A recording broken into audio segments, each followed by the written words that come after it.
तो भाई हिंदू धर्म क्यों खत्म होते जा रहा है, इन चीज़ों को लेकर के हम इस डिबेट को सुनते हैं।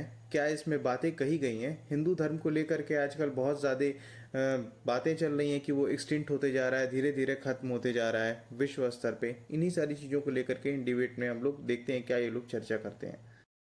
आप सड़क पे उतर के डिमांड कर रहे हैं हिंदू राइट्स। आपने एक सरकार चुनी है जो कि आपको देनी चाहिए वो हिंदू राइट्स। आपके हाथ में नहीं है, वो सरकार के हाथ में। तो अगर ये कहना कि 10 साल 11 साल हो गए लेकिन अभी भी हम प्रताड़ित हैं, अभी भी हम we are at a risk of extinction, तो ये गलती किसकी है?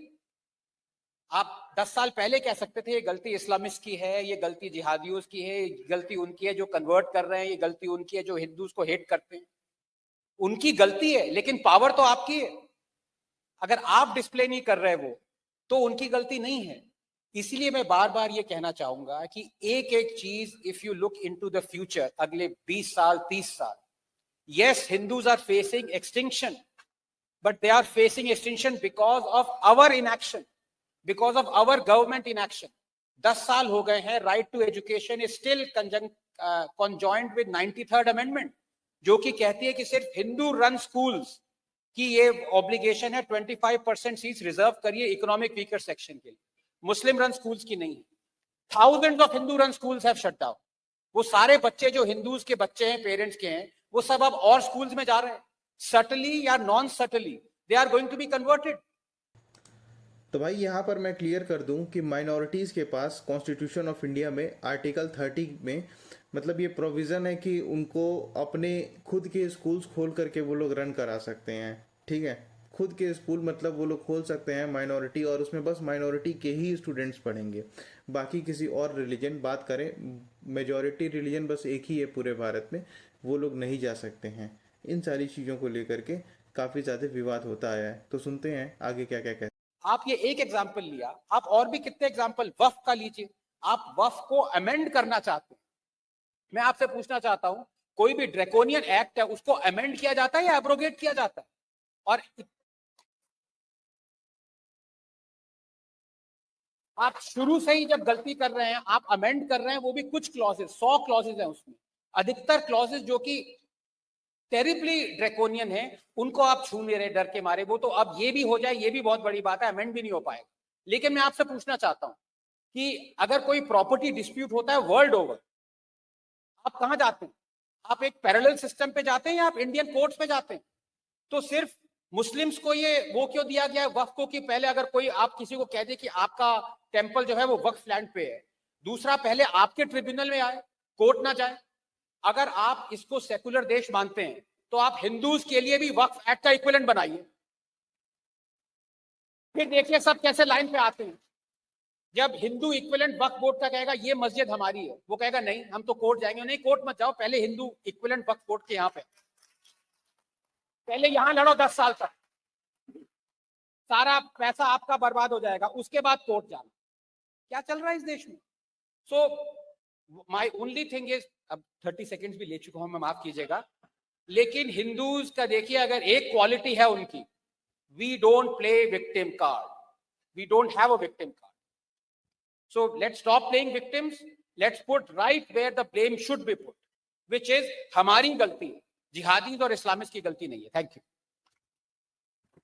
Thank you.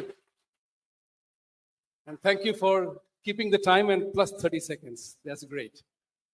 Kapil Mishra ji, I will take the last word. उनके आनंद जी की जो आखिरी शब्द थे about victim वाली जो बात थी, तो हमने एक बार चर्चा की थी कि जो हमारे विरोधी हैं तो 3 मुद्दों पे हमें परास्त करते हैं या उनका खेल वो जो है, एक तो है कि वोट बैंक पॉलिटिक्स, 3 V's मैं कहता हूं उसे, वोट बैंक पॉलिटिक्स। दूसरा है violence at the drop of a hat, किसी बहाने जब देखो वायलेंस पे उतर आते हैं, that is the negotiating tool. And third is victimhood, आपके कारण हम ऐसा कर, इस समस्या का समाधान कैसे कर सकते हैं हम, व्यक्ति विशेष और सामूहिक दोनों तरह से? ऐसे कर सकते हैं जो इस टी शर्ट पे लिखा है। क्या लिखा है इस पे? क्या लिखा है इस पे? बटोगे तो, बटोगे तो, बटोगे तो और घटोगे तो भी कटोगे, बटेंगे तो कटेंगे और घटेंगे।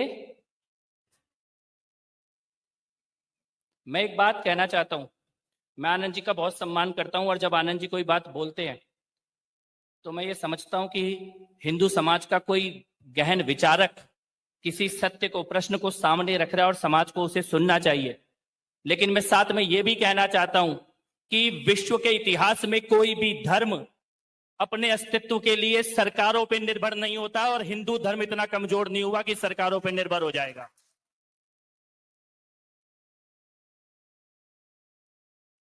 और यह कहना कि इस्लामिस्ट की गलती नहीं है, जिहादियों की गलती नहीं है, धर्म परिवर्तन करने वालों की गलती नहीं है, यह कहने से पहले एक कॉमा लगाना जरूरी है।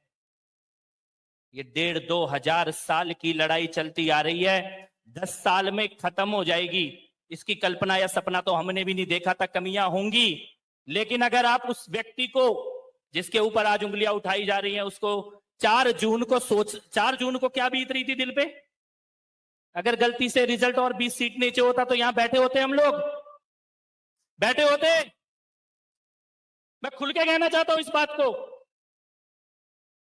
ये कहना बहुत आसान है, तू नहीं कर रहा, तू नहीं कर रहा, तू नहीं कर रहा, तू नहीं कर रहा। मैं कह रहा हूं वो जिसके ऊपर उंगली उठा रहे हो वो नहीं बैठा होता तो हम बैठे नहीं होते यहां पे। ये चर्चा भी, ये सब्जेक्ट ही नहीं चुना जाता किसी देश में मंच पर। भाई यहाँ पर मैं क्लियर कर दूं कि 4 जून को इलेक्शन के जो रिजल्ट्स आए थे जिसमें बीजेपी को, मतलब यहाँ की नीतीश कुमार की पार्टी जेडीयू और वहाँ पे साउथ इंडिया की पार्टी के साथ मिल करके मतलब अलायंस में सरकार बनाना पड़ा, उसी का जिक्र कर रहे हैं ये यहाँ पर। किस प्रकार का खेल खेला जा रहा था 2014 से पहले, उसे भूल नहीं सकते हम लोग। और किस प्रकार का खेल आज खेला जा रहा है। मुझे नहीं लगता कि यहां पे ऐसा कोई भी मस्तिष्क है जिसको विश्व के स्तर पर और भारत के स्तर पर इस समय जब हम यहां इस मंच पर बैठे हैं, इस वक्त कितने प्रकार के षड्यंत्र चल रहे हैं पंजाब में, बंगाल में, केरल में, मेवात में, दिल्ली में, भारत के अंदर छोटे छोटे पॉकेट्स बन गए हैं, उनमें जो चल रहा है, किसको इसका अंदाजा नहीं है? हम में से है कोई जिसको इसका अंदाजा ना हो? मैं ये कहता हूं कि किसी में कमी हो सकती है, हमारी अपेक्षाएं ज्यादा हो सकती हैं, लेकिन आज समय आ गया है। जिस बटने से बचने की बात हम कर रहे हैं उसमें ये वाला बटना भी जरूरी है कि आपस में एक दूसरे पे उंगली उठाना बंद कर दे। अरे वो तो पप्पू के पीछे भी एक होके खड़े हैं कि नहीं खड़े हैं? वो मुल्ला मुलायम के बेटे के पीछे एक होके खड़े हैं। वो धर्म परिवर्तन कराने वाली जो आंटी बाहर से आई है उसके बेटे के पीछे एक होके खड़े हैं। वो वायनाड में 40% मुसलमान है और ये पिंकी को वोट देंगे। अभी देंगे कि नहीं देंगे? वही आदमी कश्मीर में वोट मांगने गया, कह रहा बाहरी राज्यपाल गवर्नर बाहरी है, और वही आदमी केरल में अपनी जिस बहन को भेजा है वो केरल की है, लेकिन वो एक है। उन्हें पता है ये खाली इस आदमी को हटा दो, लेकिन समस्या ये आ रही है कि हमारे में से भी कुछ कह रहे हैं कि इस आदमी को हटा दो। मैं कहता हूं तुम जल जल के मर जाओगे, हम जलजला नहीं रुकने देंगे। तुम जल जल के मर जाओगे, हम जलजला नहीं रुकने देंगे। वो देश नहीं झुकने देगा, हम उसे नहीं झुकने देंगे। Thank you. अंत में केवल एक 5-10 सेकेंड एक्स्ट्रा लूंगा। मैं ये कहना चाहता हूं, मैं यहाँ पे किसी पार्टी के प्रतिनिधित्व के नाते नहीं बैठा हूं, मैं ये कहना चाहता हूं कि जी हां, अस्तित्व का संकट है। हिंदू समाज एक संकट से गुजर रहा है। संकट का समाधान समाज करेगा, यहां बैठा हर एक व्यक्ति करेगा।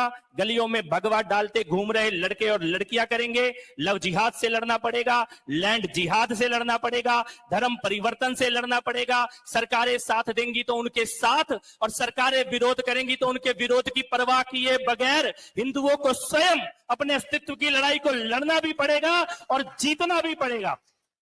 और जयपुर डायलॉग के मंच से ये हिंदू एकता का ये संदेश जाए कि धर्म अपने अस्तित्व के लिए सरकारों की सहायता मिले तो मिले, लेकिन सरकारों पे निर्भरता कभी ना स्थापित हो, ये ईश्वर से मैं प्रार्थना करता हूं। जय श्री राम। थैंक यू, धन्यवाद। अमेरिकन कंजर्वेटिव थिंकर हैं, उनका नाम है विक्टर डेविड हैंसन। उनकी किताब आई है death of civilization, very interesting book. I've almost finished that book. But उसमें एक चर्चा हुई है जो उन्होंने की है, and Anand I want to start with you. He calls it how the unimaginable becomes the inevitable. ये हम लोग को सोचना पड़ेगा. How the unimaginable becomes the inevitable. ये व्हाट्सएप यूनिवर्सिटी में आपने देखा होगा, इसकी चर्चा हुई थी कि आज से 40 साल पहले हम अगर ये कहते कि कश्मीर में ऐसा नहीं होगा, तो हमको लोग कहते कि ऐसा नहीं होता है. तो एक बात आती है आनंद, the one that comes to mind is कि क्या we Hindus have we become, ostrich? We don't think that it can happen to me. As a very learned man in the US told me, oh, Sanatan will survive. And I asked him, where? So have we become the lotus eaters? Very interesting, Vibhuti ji. The line that you uttered, how the unimaginable becomes the inevitable. I wouldn't be terribly depressed or astonished if that were to happen. What would be astonishing, what would be a tragedy, and what is happening right now is that the imaginable is becoming inevitable. It's not that we haven't imagined our future if it goes on like this. It's not unimaginable. Nasir just rattled out. And, we don't have much time, but this is nothing that we haven't thought of.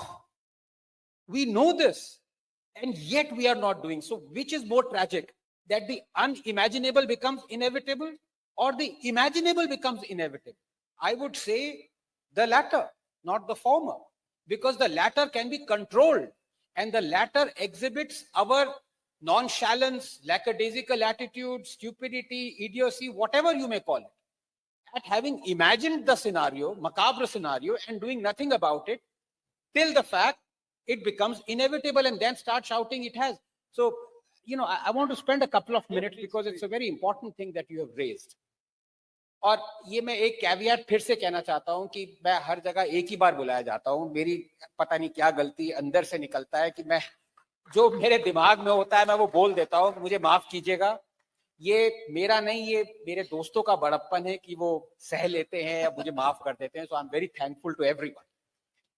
But I will say what is the truth, and the truth is the imaginable is going to become inevitable because our head is like an ostrich in the sand. We don't realize that it is no ordinary sand. This is quicksand. ये sir भी ले जाएगा और पूरी body भी ले जा रहा है हमारे साथ. हमें, and I don't wish to be patronizing, everyone is such a dear friend and brother to me. But हमें खुशी किस बात से मिल रही है? Again, I say this, मुझे माफ कीजिएगा अगर किसी को बुरा लगे विभूति जी आपको, कि हमने फ्लोट को नंबर 1 आने दिया, हमने स्वास्तिका को हेट सिंबल नहीं माना. 7 लाख कश्मीरी हिंदू 33 साल से अपने घर से खदाड़े गए, वो वापस नहीं ले पाए. लेकिन हमें खुशी इस बात की हो रही है कि हमारा जो झांकी थी वो नंबर 1 पे आ गई. Obviously imaginable will become inevitable. हम कौन सी लड़ाइयां लड़ रहे हैं? What are we fighting for?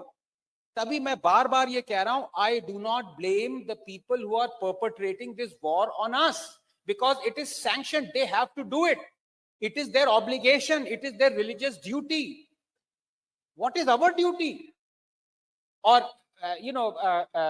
बाबा जी ने कहा कि मैं तो सांपों के साथ रहा हूं, मैं तो जेएनयू से हूं. लेकिन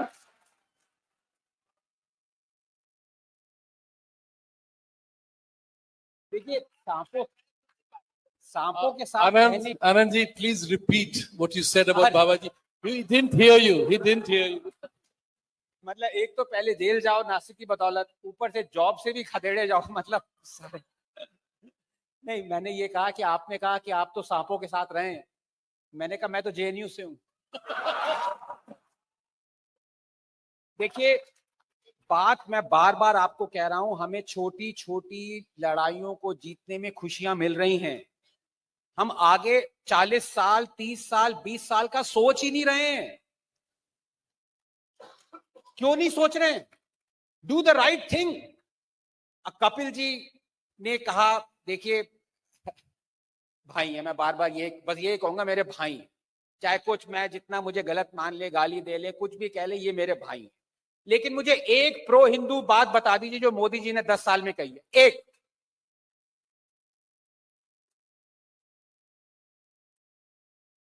article 370 abrogation is pro India, not pro Hindu. CAA is pro India. Ram मंदिर में अब वही है, मुझसे निकलवाएंगे ये सुप्रीम कोर्ट का था या मोदी जी ने कराया, वो जो भी है। देखिए, आप बात को समझिए। आपके पास जो जो और रिलीजन्स हैं, उनका पैसा जो कलेक्ट होता है, वो हजारों स्कूल्स बना रहे हैं, हजारों हॉस्पिटल्स बना रहे हैं। जो करोड़ों की तादाद में हिंदूज अपने फोल्ड को छोड़ के वहां जा रहे हैं, वो इसलिए तो जा रहे हैं कि उनको फ्री स्कूल मिल रहा है, फ्री एजुकेशन मिल रही है, फ्री हॉस्पिटल मिल रहा है। कौन नहीं जाएगा? हमारे हाथ बांध दिए। सेकुलर कंट्री में हिंदू टेम्पल्स कंट्रोल में है। पीआर रमेश से बात करिए, 58 करोड़ मिलता है जहां 6000 करोड़ मिलना चाहिए हिंदू टेम्पल्स को। वो जो 5900 करोड़ है, उससे कितने स्कूल्स बन सकते हैं? ये किसी ने सोचा? हम बस खुश इस बात के हो जाते हैं कि हमने ये छोटी सी विक्ट्री पाली कि हम जो भी, I don't want to repeat that. The point is we are not realising we are standing on the precipice. कितने लोग, कितने कश्मीरी हिंदूज वहां पे गए वापस? 33 साल हो गए। कल ही एक अटैक हुआ है, परसों अटैक हुआ है। जू नहीं रेंग रही हमारे उस हमारे हिंदूज। आप कह रहे थे धर्म रक्षा कर रहा है, कुछ तो है इस हस्ती में। अगर आप डेटा पे नहीं जाना चाहते, इमोशन पे जाना चाहते हैं, तो मैं भी आपके साथ हूं, लेकिन फैक्ट्स को इग्नोर मत करिए। ये हिंदूज वो हैं 1 बिलियन हमारे देश में। कोई कहते हैं 40,000, कोई कहते हैं 18,000, जितने भी मंदिर हैं। हम कोर्ट का दरवाजा भी खटखटा नहीं सकते कि हमारे डिमोलिश टेम्पल्स हमें वापस चाहिए। किसी डेमोक्रेसी में अलाउड है? 4 लाख एकड़ से 10 साल में 9 लाख एकड़ हो गया वक्फ का लैंड। विलेज पे विलेज कहते हैं ये हमारा है। हम कोर्ट नहीं जा सकते, पहले वक्फ ट्रिब्यूनल चाहिए। ये है, कुछ तो है इस हस्ती में जो मिटता नहीं है। मिट रहे हैं, लेकिन दिख नहीं रहा है। और क्यों नहीं दिख रहा है? क्योंकि हम सबको लगता है कि हमने एक ऐसी सरकार चुन ली जो कि हमारे हित में काम कर रही है। फाइनली मैं ये कहूंगा, जो हम हिंदूज की दुर्दशा तो हम जानते हैं हमारे देश में। जरा विदेश की बात करिए।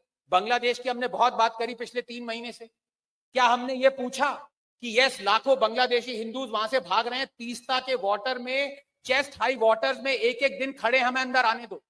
क्या हमने उनको अंदर आने दिया? क्या हमने एक भी डिटेंशन या रिलीफ कैंप बनाया इस साइड ऑफ द बॉर्डर पे कि वो बच तो जाए कम से कम? अपने गरीबान में नहीं झांकना है, औरों को दोष देना है। वो तो करेंगे ये। उनको तो पूरा दरअल हर्ब और दरअल इस्लाम, उनको सारा पूरी दुनिया दरअल इस्लाम बनानी है। वो क्यों नहीं करेंगे भाई? पॉइंट इज, हमने क्या किया? आप सब लोग जानते हैं आजाद मैदान में राइट्स हुई थी, सबको पता है।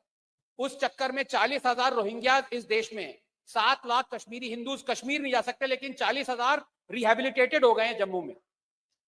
ये स्टेट है इसकी। आपको पता भी नहीं होगा खामोंग शेख क्या है।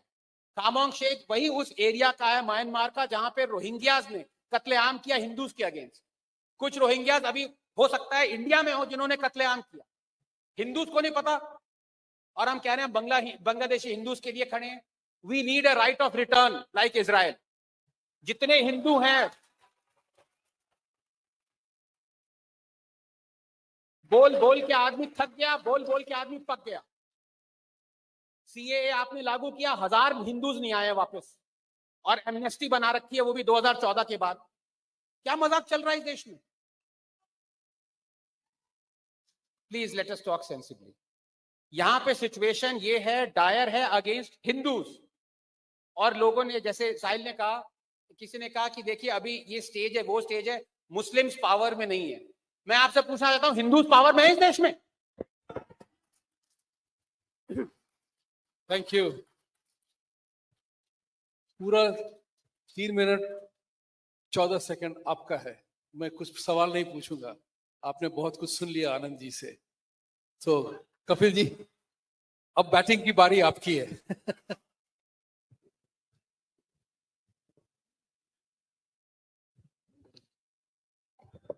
सबसे पहले तो मैं ये कहना चाहता हूं कि जो आक्रोश आनंद जी के मन में है, वही आक्रोश मेरे मन में।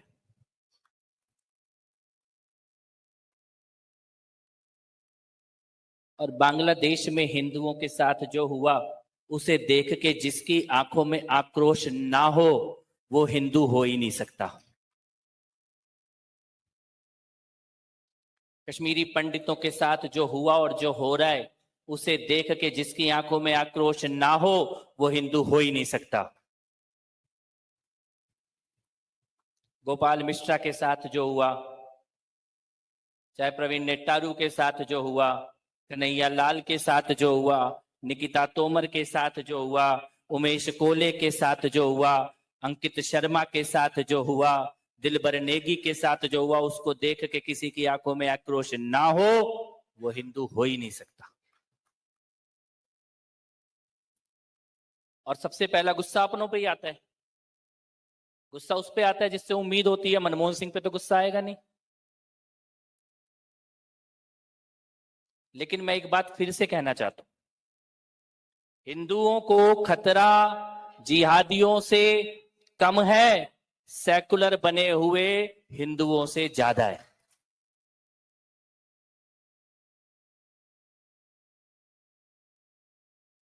जो सामने खड़ा है उससे लड़ लेंगे, लेकिन जो हाथ बांध रहा है हमारे और ये कह रहा है कि सामने कोई खड़ा ही नहीं है, तुम्हें दिख ही कुछ और रहा है,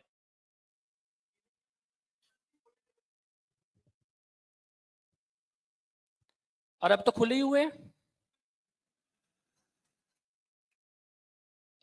जो भाषा इस देश की राजनीति के बहुत बड़े बड़े लोग बोल रहे हैं, बांग्लादेश में जिस वक्त नरसंग, और एक चीज मैं कहना चाहता हूं, ये कोई किसी गलतफहमी में नहीं रहना कि बांग्लादेश में जो हुआ वो अभी हुआ है। बांग्लादेश जिस दिन से बना है उस दिन से यही हो रहा है। बांग्लादेश में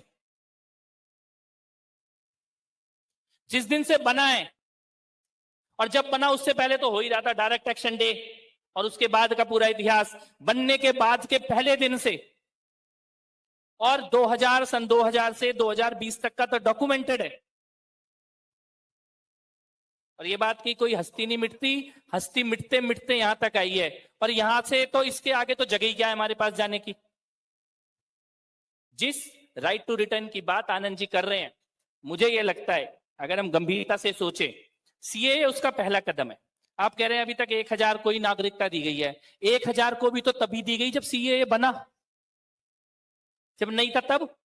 इस देश की संसद कोई ऐसा कानून पास करेगी जिसमें लिखा होगा कि भारत की सीमाओं से बाहर रहने वाले अफगानिस्तान, पाकिस्तान और बांग्लादेश के हिंदुओं को भी भारत में आने का अधिकार है, ऐसा कोई कानून भी पास करेगी? ये अनइमेजिनेबल था।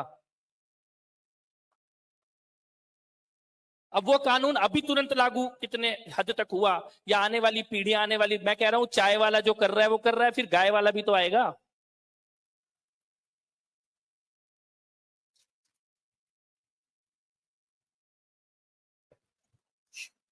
तो आने तो दो।